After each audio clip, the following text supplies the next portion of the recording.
Bonjour, c'est Gypsy. Aujourd'hui, j'ai envie de vous parler des attitudes mises en place par les facilitateurs à l'intérieur de notre école. Alors, il y a 12 aspects. Le premier, c'est la validation inconditionnelle de l'enfant.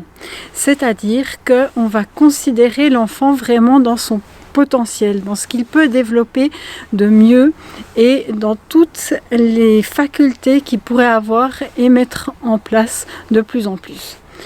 Là, on va placer, donc, comme j'expliquais dans une des vidéos précédentes, au niveau des apprentissages, une égalité.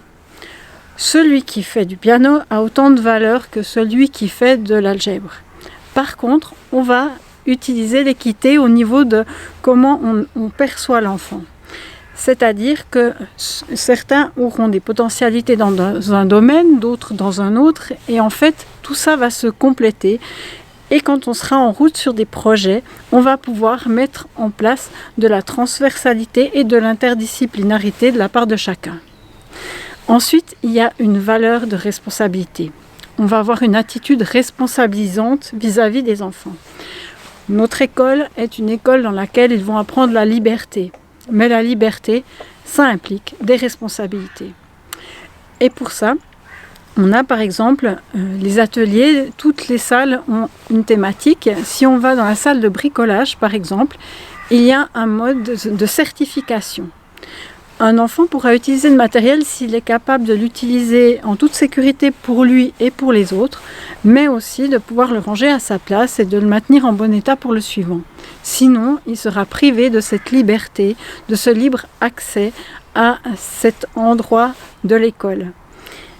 Et ça, on voit que responsabilité, responsibility, c'est une réponse habile par rapport à l'environnement. Et ça s'apprend.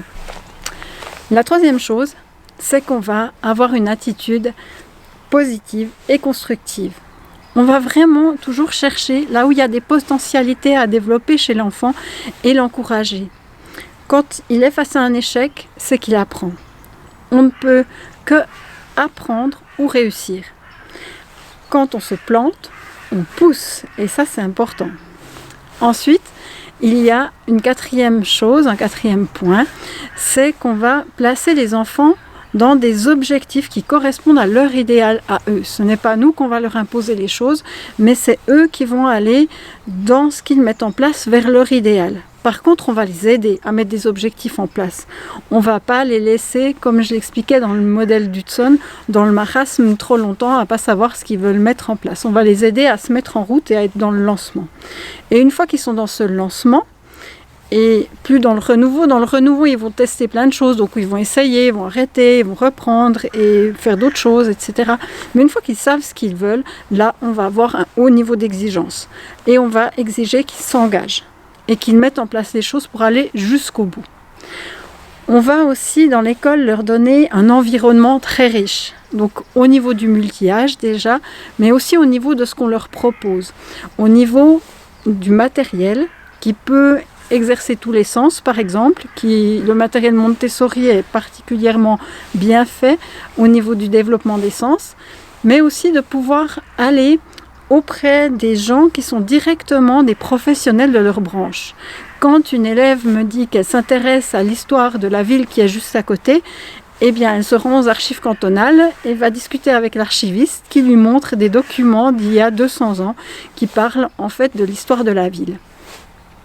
Ensuite, on va avoir aussi un soutien technique et affectif. À certains moments, ce sera technique sur comment on communique, comment on peut mettre en place les choses pour apprendre, mais aussi affectif parce que des fois, les enfants arrivent pas très bien à l'école. Et là, on va les soutenir. Qu'est-ce qui s'est passé ? Il y a peut-être une bagarre sur le chemin de l'école ou d'autres choses qui font qu'ils ont besoin à ce moment-là, pas de se mettre en route de manière technique sur des apprentissages, mais plus d'une écoute. Justement, cette écoute, c'est aussi l'un des points. Donc, c'est quelque chose de très important. On pratique la communication non violente et la gestion de conflits sur la base de cette communication non violente. Il y a aussi le fait qu'on va challenger les enfants. Un élève qui me dit « Moi, j'aimerais savoir lire ce livre dans une année, être capable de lire de manière fluide », eh bien, je vais le challenger en lui disant « Est-ce qu'on peut le faire dans 9 mois peut-être ou peut-être même dans 6 mois ?» Allez, on essaye. Et là, ils vont souvent crocher. Si le challenge n'est pas trop haut ou s'il est trop bas, ils risquent de décrocher parce que c'est pas intéressant. Donc il faut mettre la bonne dose à ce niveau-là. Ensuite, on va les aider à s'organiser. Parce qu'on voit que des enfants, tout d'un coup, sont intéressés par beaucoup de choses. Ils ont expérimenté, découvert des domaines, et là, ils veulent participer au marché, ils veulent faire des choses pour eux au niveau des apprentissages en français ou en mathématiques ou d'autres choses, ils veulent faire encore partie de l'équipe de foot ou d'autres choses. Et finalement, ils arrivent avec un agenda où ils ne savent plus où mettre les choses, où ils n'ont plus de temps pour se ressourcer aussi, parce que quand ils sont actifs et enthousiastes comme ça, ils donnent beaucoup. Du coup, il faut aussi des moments pour se ressourcer, mais quand ils en ont plus, ils peuvent tout d'un coup se mettre à dire « mais non, mais j'ai plus envie, ça m'intéresse plus ». Donc là, on va les aider à organiser pour rester dans une certaine motivation et pour pouvoir aller jusqu'au bout de ce qu'ils mettent en place. On va aussi fixer des limites très claires. Parce que grâce aux limites claires, ça va être plus simple de vivre ensemble. Donc le quotidien dans cette école, c'est vraiment de pouvoir faire attention les uns aux autres.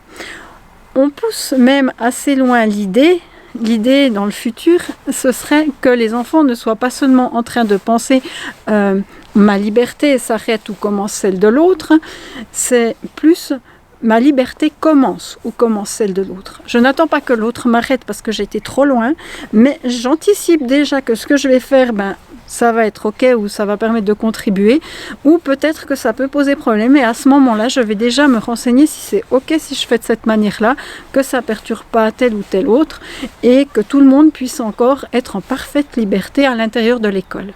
Il y a aussi bien évidemment l'apprentissage constant. Quoi que fassent les enfants, on est toujours dans une observation, un œil fin de ce qu'il est en train d'apprendre. Alors il peut y avoir des apprentissages très académiques, mais il peut y avoir aussi des apprentissages qui font partie des capacités transversales du plan d'études. C'est-à-dire, je suis en train d'apprendre à me positionner face à un groupe. Je suis en train d'avoir une attitude critique. Je suis en train de construire un projet. Et tout ça, ce sont des apprentissages qui sont aussi importants pour nous, dans le sens où on place effectivement l'égalité sur tous les apprentissages. Alors ces 12 points, je les reprends. C'est la validation inconditionnelle de l'enfant, de le responsabiliser, d'avoir une attitude inconditionnellement positive et constructive, de pouvoir l'aider à s'orienter vers des objectifs qui correspondent à son idéal, de le challenger, d'avoir un haut niveau d'exigence, de fixer des limites claires, de lui offrir un soutien technique et affectif, de lui offrir un environnement, un cadre riche et positif, de le placer en situation d'apprentissage constant, de lui offrir une écoute et de l'aider à s'organiser. Et je pense que là, c'est les clés pour parvenir à ce que l'enfant s'autonomise et trouve ses forces, ses faiblesses et sache où trouver les ressources pour arriver au bout de ce qu'il a envie. À bientôt!